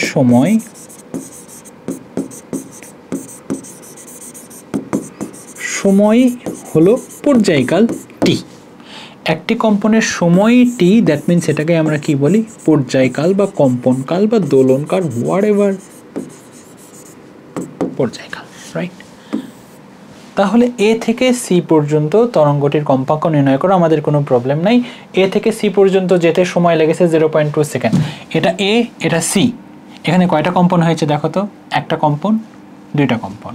তার মানে আমরা বলতে পারি যে টি প্লাস টি। দেখো একটা কম্পনের জন্য যতটুকু সময় সেটাকে আমরা কি বলি? পর্যায়কাল বলি কি বলি না? তাহলে এখানে একটা কম্পন হয়েছে, তার পর্যায়কাল টি, আরও একটা কম্পন হয়েছে, তার পর্যায়কাল টি, রাইট? তার মানে 2t ইকুয়াল আমরা কি বলতে পারি? 0.2 সেকেন্ড বলতে পারি। তাহলে 2t ইকুয়াল 0.2 সেকেন্ড, আর t ইকুয়াল কি হবে? 0.2 ডিভাইডেড বাই 2। এটা আমরা টি বের করতে পারলাম কি পারলাম না? পারলাম। আমাদের কি বলেছে? কম্পাঙ্ক বের করো। তো সমস্যা নাই তো, f ইকুয়াল 1/t। তো এখানে যে মানটা আসবে সেটা এখানে বসিয়ে দাও, তাহলে আমাদের কি বের হয়ে যাবে? ফ্রিকোয়েন্সি বের হয়ে যাবে। এবং ফ্রিকোয়েন্সি আসে হচ্ছে 10। কত আসবে? 10টি। মানে 10 ফ্রিকোয়েন্সি মানে কি? ফ্রিকোয়েন্সি মানে হচ্ছে 1 সেকেন্ডে কম্পন সংখ্যা। ফ্রিকোয়েন্সি মানে কি? 1 সেকেন্ডে কম্পন সংখ্যা। 1 সেকেন্ডে 10টি কম্পন দিচ্ছে সে। ক্লিয়ার? এই অঙ্কটা চাইলে অন্যভাবেও করা যায়। সেটা কি? সেটা হচ্ছে দেখো যে এ থেকে সি পর্যন্ত মোট ল্যামডা হচ্ছে আমাদের 2টা, ওকে, এবং তার জন্য সময় লাগছে 0.2 সেকেন্ড। তাহলে আমরা বলতেই পারি যে 0.2 সেকেন্ডে তরঙ্গ দৈর্ঘ্য, কম্পাঙ্ক বলেছে না, একই কথা। 1 সেকেন্ডে যতগুলো ল্যামডা পাওয়া যাবে, একটা বলেছি তো, একটা কম্পন, একটি ল্যামডা মানেই একটা কম্পন। তাহলে 0.2 সেকেন্ডে তরঙ্গ দৈর্ঘ্য বা ল্যামডা হচ্ছে কয়টা? আমাদের 2টি ল্যামডা। তরঙ্গ দৈর্ঘ্য হচ্ছে 2টি, রাইট? তাহলে 1 সেকেন্ডে তরঙ্গ দৈর্ঘ্য করতে হবে 2/0.2। ক্লিয়ার? তো এটাও আলটিমেটলি কয়টা আসবে? দেখবে যে 10টি আসবে। ওকে, এটাও কত আসবে বাবা? 10ই আসবে। ওকে, তো একই কথা দেখো 0.2 সেকেন্ডে তরঙ্গ দৈর্ঘ্য, একটা তরঙ্গ দৈর্ঘ্য মানেই হচ্ছে একটা কম্পন। কারণ হচ্ছে তরঙ্গ দৈর্ঘ্যের ডেফিনেশন কি বলা হয়? একটি পূর্ণ কম্পনে তরঙ্গ যতটুকু সামনের দিকে যায় সেটাই তরঙ্গ দৈর্ঘ্য। তার মানে কি তরঙ্গ দৈর্ঘ্য যদি 10 মিটার হয় বা 2 মিটারও যদি হয়, তার মানে সেটা একটা কম্পনের জন্য। ক্লিয়ার? তো একটা কম্পনের জন্য মোট যে পরিমাণ দূরত্ব অতিক্রম করে সেটাকেই আমরা বলি আসলে তরঙ্গ দৈর্ঘ্য। তো তরঙ্গ দৈর্ঘ্য, দুইটা তরঙ্গ দৈর্ঘ্য মানে কি ল্যামডা আলটিমেটলি কয়টা? দুইটা ল্যামডা। তো 0.2 সেকেন্ডে যে দুইটা হয়, তাহলে 1 সেকেন্ডেরটাই হচ্ছে আসলে আমাদের কম্পন সংখ্যা বা ফ্রিকোয়েন্সি। এটা ভেতর থেকে বুঝবার ব্যাপার, বেসিক ক্লাসগুলোতে এগুলো আমি বিস্তারিত বর্ণনা করেছি, সুতরাং এখন আর এগুলো বলবার মতো সুযোগ নাই। চলো এরপর কি বলেছে, একই চিত্র এ থেকে তারা কি বলেছে দেখো তো, বিস্তার অপরিবর্তিত রেখে তরঙ্গটির তরঙ্গ দৈর্ঘ্য দ্বিগুণ করা হলে কম্পাঙ্কের কি পরিবর্তন হবে গাণিতিকভাবে বিশ্লেষণ করো। কম্পাঙ্কের কি পরিবর্তন হবে সেটা বিশ্লেষণ করতে বলেছে। তারা বলেছে বিস্তার অপরিবর্তিত রেখে তরঙ্গটির তরঙ্গ দৈর্ঘ্য দ্বিগুণ করলে। এখানে স্টুডেন্টের মিসকনসেপ্টটা কোথায় হয় আমি তোমাকে বলছি। আমরা ইকুয়েশন কি জানি? ভি ইকুয়াল এফ ল্যামডা জানি। তরঙ্গ দৈর্ঘ্য কি করেছে? দ্বিগুণ করেছে। তো স্টুডেন্টরা ভাবে কি তরঙ্গ দৈর্ঘ্য যেহেতু দ্বিগুণ হয়েছে তাহলে বেগটাও কি হবে? দ্বিগুণ হবে। জি না, বেগ ডিপেন্ড করে মাধ্যমের উপরে। মাধ্যম চেঞ্জ করেছে? না, মাধ্যম তো চেঞ্জ করেনি। তার মানে বিস্তার টিস্তার যাই কিছুই বাড়াক না কেন, যেহেতু মাধ্যমটা চেঞ্জ করেনি সুতরাং বেগ আর বাড়বে না, মাধ্যম তো ওইটাই আছে। তাহলে তরঙ্গ দৈর্ঘ্য দ্বিগুণ করলে আলটিমেটলি কি ঘটনা ঘটবে? তরঙ্গ দৈর্ঘ্য দ্বিগুণ করলে ফ্রিকোয়েন্সি কমে যাবে। তরঙ্গ দৈর্ঘ্য বেগ একই আছে কিন্তু তরঙ্গ দৈর্ঘ্য দ্বিগুণ করেছো, তার মানে কি কম্পাঙ্ক কমে যাবে। দ্যাট মিনস এমন হবে আসলে যদি তুমি তরঙ্গ দৈর্ঘ্য দ্বিগুণ করো তাহলে ফ্রিকোয়েন্সি হয়ে যাবে অর্ধেক। এই 2 আর এই 2 কেটে গিয়ে আবার সেই এমনই আসবে। তার মানে ভি এর মানের কোনো পরিবর্তন হবে না। ভি আগেও এফ ল্যামডা থাকবে, পরেও এফ ল্যামডা থাকবে। তাহলে যদি আমাদের তরঙ্গ দৈর্ঘ্য দ্বিগুণ করা হয় তাহলে আমাদের আলটিমেটলি যেটা হয় সেটা বেগের কোনোই ব্যাপার স্যাপার ঘটে না, শুধুমাত্র ফ্রিকোয়েন্সিটা আসলে কমে যায়। কি বলেছে? বিস্তার অপরিবর্তিত রেখে তরঙ্গটির তরঙ্গ দৈর্ঘ্যে দ্বিগুণ করা হলে কম্পাঙ্কের কি পরিবর্তন হবে বিশ্লেষণ করো। কম্পাঙ্কের বেগের তো কোনো পরিবর্তন হবে না সেটা আমরা জানি। যদি আমরা এমনও বলি যে বেগ আগেও যা থাকবে বেগ পরেও তাই থাকবে, that means V A equal মানে V1 ইকুয়াল V2 বলতে পারি, রাইট? তাহলে এখান থেকে আমরা ইকুয়েশন লিখতে পারবো F1 V equal F lambda না, তাহলে ল্যামডা 1। এখান থেকে লিখতে পারবো F2 ল্যামডা 2। কি বের করতে বলেছে বাবা? কম্পাঙ্কের কেমন কি পরিবর্তন হবে, দ্যাট মিনস F2 আমাকে বের করতে হবে। কম্পাঙ্কের কি পরিবর্তন হবে সেটা ব্যাখ্যা করো। কম্পাঙ্ক কমবে, ভালো করে বোঝো। আগে কম্পাঙ্ক কত ছিল? কম্পাঙ্ক কত ছিল? 10টি ছিল। মানে 1 সেকেন্ডে কম্পন সংখ্যা কত ছিল? 10। দেখো F ইকুয়াল 1/t। F কি? কম্পাঙ্ক। কম্পাঙ্ক মানে কি? 1 সেকেন্ডে যতগুলো পূর্ণ কম্পন হয় সেটাকে বলা হয় কম্পাঙ্ক। তাহলে 1 সেকেন্ডে কতগুলো পূর্ণ কম্পন দিচ্ছে? 10টা পূর্ণ কম্পন দিচ্ছে। তাহলে এইবার কি হয়েছে? এইবার তরঙ্গ দৈর্ঘ্য দ্বিগুণ করা হয়েছে। তরঙ্গ দৈর্ঘ্য দ্বিগুণ করলে ফ্রিকোয়েন্সি কেমন হয়ে যাবে? অর্ধেক হয়ে যাবে। তার মানে ফ্রিকোয়েন্সি অর্ধেক হওয়া উচিত কি উচিত না? অর্থাৎ এইবার কম্পাঙ্ক আগে যদি 10 মানে 1 সেকেন্ডে যদি 10টি পূর্ণ কম্পন হয়, এবার কয়টা পূর্ণ কম্পন হওয়া উচিত? 5টা পূর্ণ কম্পন হওয়া উচিত। এবং সত্যি সত্যি তাই হবে আসলে। দেখো আমাদের F2 বের করা হচ্ছে মূল টার্গেট। তো F2 ইকুয়াল কি হবে? F2 ইকুয়াল হবে আমাদের F1 into lambda 1 divided by lambda 2. Clear? F1 কত? F1 হচ্ছে আগে ফ্রিকোয়েন্সি কত ছিল? 10টি ছিল। ফ্রিকোয়েন্সি মানে কি বাচ্চা? 1 সেকেন্ডে কতগুলো কম্পন। তো ফ্রিকোয়েন্সি আগে 10টা দেখাচ্ছে না, 1 সেকেন্ডে কম্পন হচ্ছে তোমার 10টা। ল্যামডা 1 কত ছিল? ল্যামডা 1 যাই থাক, তুমি এভাবেও ল্যামডা 1 বের করতে পারো, এইভাবেও বের করতে পারো। দেখো কত ছিল? দেখো ভালো করে দেখো, ভালো করে দেখো, ভালো করে দেখো, একটা ল্যামডা, দুইটা ল্যামডা, তিনটা ল্যামডা। কটা ল্যামডা ছিল? ল্যামডার আগে কটা ছিল? তিনটা ল্যামডা, তাহলে 3 লিখতে পারো। ল্যামডা 2 তরঙ্গ দৈর্ঘ্য কত করছে? দ্বিগুণ করছে। তার মানে কি? তার মানে কি আগে ছিল 3, তার দ্বিগুণ হচ্ছে 2, তাহলে 3 3 কেটে যাবে। কেটে গেলে আলটিমেটলি কত আসে দেখছো? 5 হার্জ আসে কি আসে না? আসে। এইটাই বোঝানোর আমি চেষ্টা করছিলাম তোমাদেরকে ওই চিত্রে, যে আমাদের মাধ্যম তো চেঞ্জ করেনি, মাধ্যম যদি চেঞ্জ না করে তাহলে বেগ কখনোই বাড়বে না। তো ল্যামডা যদি কখনো দ্বিগুণ করা হয় ফ্রিকোয়েন্সি কি হয়ে যাবে? অর্ধেক হয়ে যাবে। তো একটু আগেই ফ্রিকোয়েন্সি দেখলাম 10 হার্জ, তার মানে 1 সেকেন্ডে 10টি পূর্ণ কম্পন দিচ্ছিল। এখন যদি তরঙ্গ দৈর্ঘ্য দ্বিগুণ করে দাও তাহলে ফ্রিকোয়েন্সি কি হয়ে যাবে? অর্ধেক হয়ে যাবে। এবং সত্যি তাই হচ্ছে। ক্লিয়ার? 5 হার্জ আসছে, এটাই আসলে উত্তর। অঙ্কের পজিশন এমন হলো কেন? ছি ছি ছি, এইটা কোনো কথা হইল? এটাকে একটু লক করে দিই, চলো। লক করে দিলে ছোটাছুটিটা বন্ধ হয়ে যাবে। এর ছোটাছুটি করলো না, এটা একটু এভাবে নিলাম, হ্যাঁ, তোমাদের জন্য একটু দেখতে সুবিধা হয়। বোঝা গিয়েছে? কোনো ডাউট? নাই নাই নাই। এইবার আসো, এই অঙ্কটা সহজ, খুব বেশি কিছু নয়, হালকা করে অঙ্ক হয়ে যাবে। উদ্দীপকের চিত্র 1 অনুসারে তরঙ্গের কম্পাঙ্ক নির্ণয় করো। এখানে কম্পাঙ্ক নির্ণয় করতে হবে আমাকে। তো ইকুয়েশন কি? ইকুয়েশন হচ্ছে ভি ইকুয়াল এফ ল্যামডা। দেখো তাপমাত্রা যেহেতু দেওয়া আছে তাহলে ভি তো বের করতেই পারবা, কম্পাঙ্ক বের করতে বলেছে, তাহলে F equal V by lambda. Lambda কত? ল্যামডা হচ্ছে, দেখো ভালো করে দেখো, ভালো করে ভালো করে, এখান থেকে এই যে এটাই নেই, হ্যাঁ, আগে বোঝাই তোমাদেরকে। একটা তরঙ্গ দৈর্ঘ্য, আরও একটা তরঙ্গ দৈর্ঘ্য, আর এটা কি? তরঙ্গ দৈর্ঘ্যের অর্ধেক, তাই না?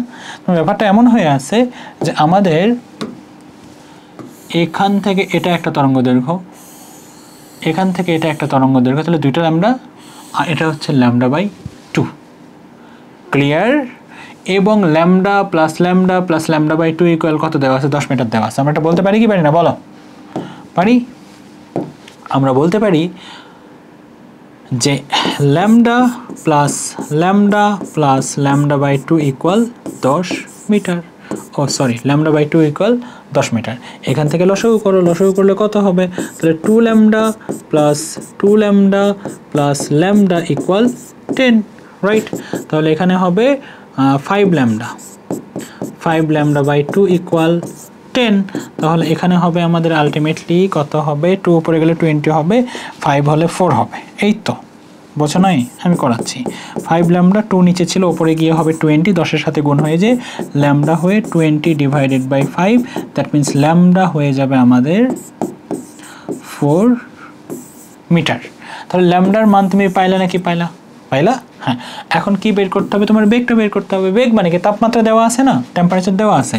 তোমার V2 divided by V1 root over T2 divided by T1 করো, তাহলে V2 হবে root over T2 by T1 into V1, তাই তো? V2, তো T2 কত হবে? কত ডিগ্রি সেলসিয়াস তাপমাত্রা দেওয়া আছে? 28 ডিগ্রি সেলসিয়াস। তুমি 273 প্লাস 28, এই তো হয়, এবং এটা ক্যালভিনে নিতে হয়। T1 কত? T1 হচ্ছে 0 প্লাস 273 ক্যালভিন, রাইট?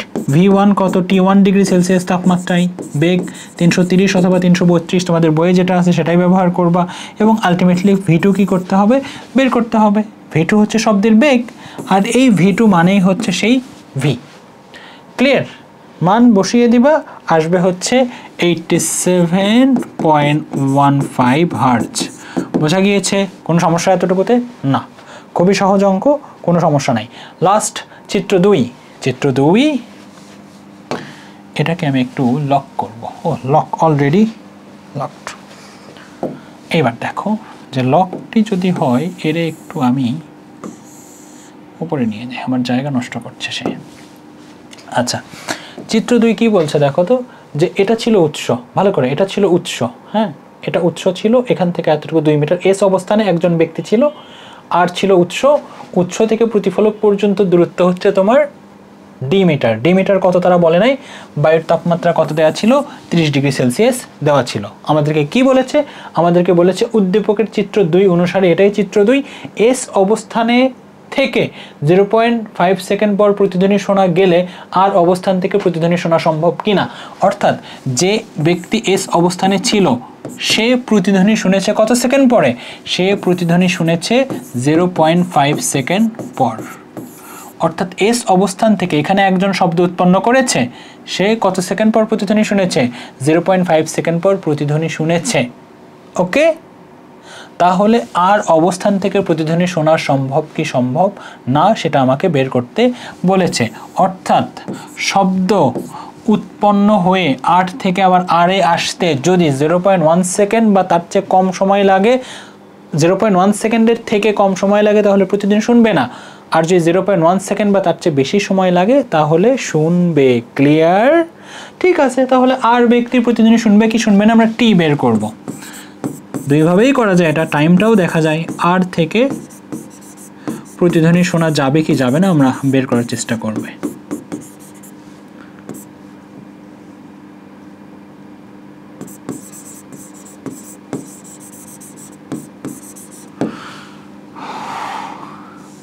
এইভাবে লেখো, আর লেখারই দরকার নেই। আর থেকে প্রতিধ্বনি শোনার জন্য, এভাবে লেখো, শোনার জন্য শব্দকে কত সেকেন্ড পর আসতে হবে, শব্দকে 0.1 বা তার থেকে বেশি সময় পর আসতে হবে। রাইট? এই তো এতটুকু তুমি লিখলা, লিখে তুমি বের করার চেষ্টা করতেছো যে ঠিক আছে। আমরা তাহলে এখন বের করার চেষ্টা করি যে মূল ইকুয়েশন আমাদের কি আসে, যে V equal 2d/t। Right? 30 degree Celsius তাপমাত্রা দেওয়াই আছে, তাহলে আমরা বের করব যে শব্দ এখান থেকে উৎপন্ন হয়ে আবার এখানে আসতে কতটুকু সময় লাগে। এটা কি 0.1 সেকেন্ডের কম নাকি 0.1 সেকেন্ডের বেশি? 0.1 সেকেন্ডের বেশি হলে শুনবে, না হলে শুনবে না। তাহলে আমাদের এখানে হবে 2d/v। এখন প্রশ্ন হচ্ছে, দেখো তো এখান থেকে এতটুকু দূরত্ব কি দেওয়া আছে? না, তারা বলেছে সেটা নাকি ডি মিটার, সেজন্য ডি লিখে রাখছি। আর ভি হচ্ছে শব্দের বেগ, শব্দের বেগকে আমরা জানি না, তাপমাত্রা দিয়েছে। তাহলে একটু আগেই কিন্তু আমরা শিখেছি কিভাবে তাপমাত্রা বের মানে বেগ বের করে, আমরা শিখি নাই? শিখেছি। তার মানে এখান থেকে ভি টু এর মান বের করবা। টি টু হবে আসলে 30 + 273, টি ওয়ান হবে 0 + 273, ড্যাশ মিনস 273, এটা হবে 330 metre per second. V two বের করবা, এই ভি টু মানেই হচ্ছে শব্দের বেগ ভি, তাহলে ভিটা এখানে বসিয়ে দিবা। আর ডি তো আমরা জানি না, অর্থাৎ এখান থেকে এতটুকু দূরত্ব আমরা জানি না, কিন্তু আমরা যদি পুরোটুকুর দূরত্ব জানতাম তাহলে সেখান থেকে 20 বিয়োগ করে দিলেই তো এটা পাইতাম।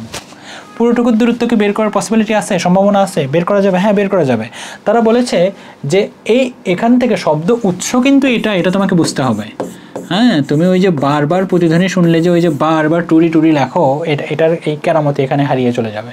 উৎস এটাই বলেছে যে এই অবস্থানে যে ব্যক্তি আছে এখান থেকে উৎস যখন শব্দ উৎপন্ন করছে সেই শব্দটা এ শোনে 0.5 সেকেন্ড পর।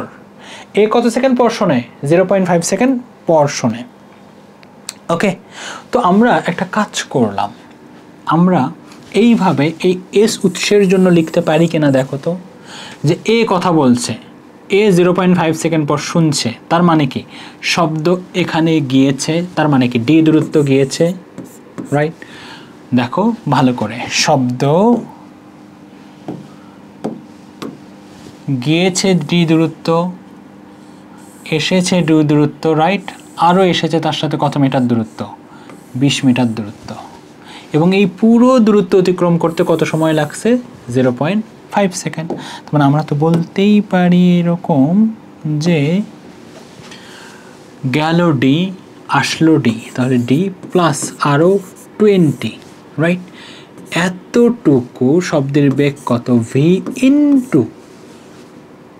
ইন্টু টি কত সময় লেগেছে? 0.5। এস ইকুয়াল ভিটি আমরা বলি না, তো এস না বলে আমরা কি বললাম? ডি ইকুয়াল ভিটি। এইবার কি 2D লেখা যাচ্ছে এখানে? না, শব্দ এখান থেকে উৎপন্ন হচ্ছে, তাহলে গিয়েছে ডি, ধাক্কা লেগে এসেছে ডি, আরও পেছনে 20, তাহলে ডি প্লাস 20, এই পুরো দূরত্ব অতিক্রম করতে শব্দের লাগছে 0.5 সেকেন্ড। তাহলে এই দূরত্ব এস ইকুয়াল, এটাই ছিল S equal V T V already ওই যে আমরা ওখানে বের করেছি সে একই ভি, ওই তো শব্দের বেগই তো না, ওই ভি এর মানটা এখানে বসিয়ে দিবা আর এখান থেকে ডিটা তুমি কি করবা, বের করবা। ক্লিয়ার? তো এখানে আলটিমেটলি কত হবে, এখানে হবে আসলে 2d 20, দ্যাট মিনস হিসাব করি 2d প্লাস 20 ভি ইন্টু 0.5, তাহলে এখান থেকে যদি তুমি 2টা কমন নাও, কমন না দরকারই নাই, বাদ দাও, ভি ইন্টু 0.5 মাইনাস 20, তাহলে ডি হবে V into 0.5 minus 20 divided by 2। D বের হয়েছে, তাহলে এই ডি আসলে কোনটা, এই ডি। তাহলে স্টেপ বাই স্টেপ অঙ্ক করবা তোমরা, স্টেপ বাই স্টেপ। আমাকে বলেছে এখান থেকে প্রতিধ্বনি শোনা যাবে কি যাবে না, তাহলে শব্দ ওখানে কতক্ষণ পরে 0.1 সেকেন্ড আগে আসবে নাকি পরে আসবে সেটা চেক করব।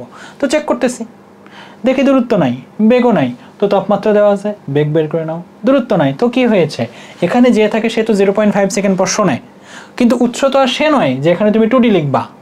উৎস যদি সে হতো তাহলে গেল ডি আসলো ডি, তাহলে 2d বলতে পারতাম, রাইট? 2d আর তার জন্য সময় লেগেছে 0.5, খুব সোজা হতো, কিন্তু তা তো নয়। উৎস এ, এই ব্যাটা হলো উৎস, তার মানে শব্দ গিয়েছে ডি, এসেছে ডি, আবার এখানে 20 মিটার। ক্লিয়ার? তাহলে ডি যাওয়া ডি, আসা ডি, 2d আরও পেছনের দিকে আছে 20, সেজন্য ডি প্লাস 20 এবং এই দূরত্ব অতিক্রম করতে লাগছে 0.5 সেকেন্ড। ক্লিয়ার?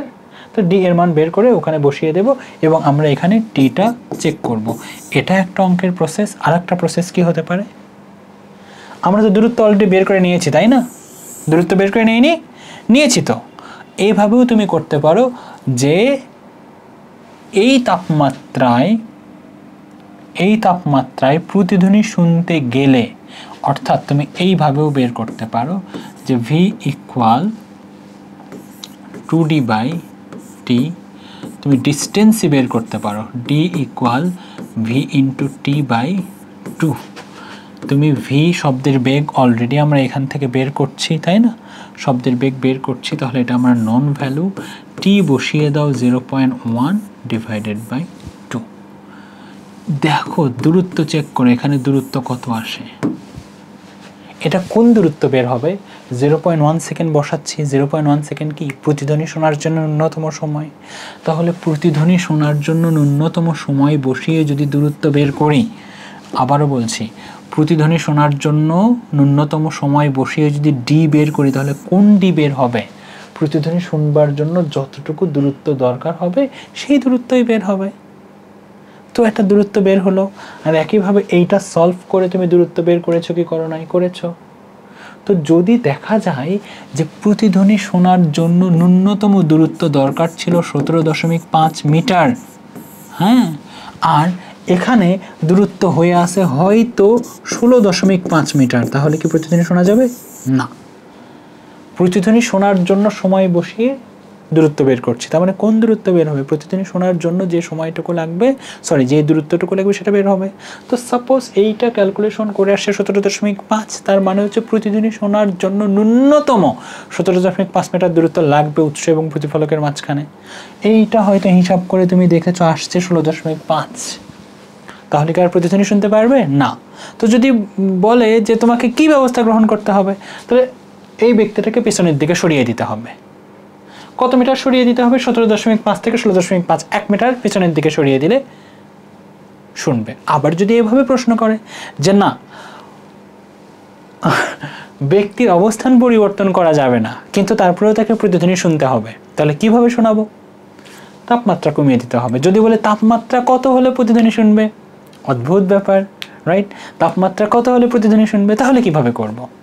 তাহলে আমি যখন আমার ব্যাচগুলোতে করাই তখন এই যে এইভাবে সিকোয়েন্সিয়ালি আমি যাই, যে যতভাবে ঘোরানো যায়, কিভাবে প্রশ্ন আসবে তার তো ঠিক নাই। যখন একটা স্টুডেন্টকে সবভাবে রেডি করে দেওয়া যায় সে সব পারে। ক্লিয়ার? তো আমি আমার জায়গা থেকে চেষ্টা করলাম সবগুলো সমাধান করিয়ে দেওয়ার। তোমরা যদি এটা একটু দেখো, এই অধ্যায়ের 50% কভার হয়ে যাবে আসলে। তাছাড়াও বেসিক ভিডিও আছে, সেগুলো দেখে তারপর এগুলো দেখতে হবে, ওকে? এবং ফিজিক্সের জন্য কোনো শর্টকাট নাই, তোমাকে বেসিক বুঝে বুঝেই অঙ্কগুলো করতে হয়, ওকে? ঠিক আছে, ভালো থেকে তোমরা সবাই, আল্লাহ হাফিজ।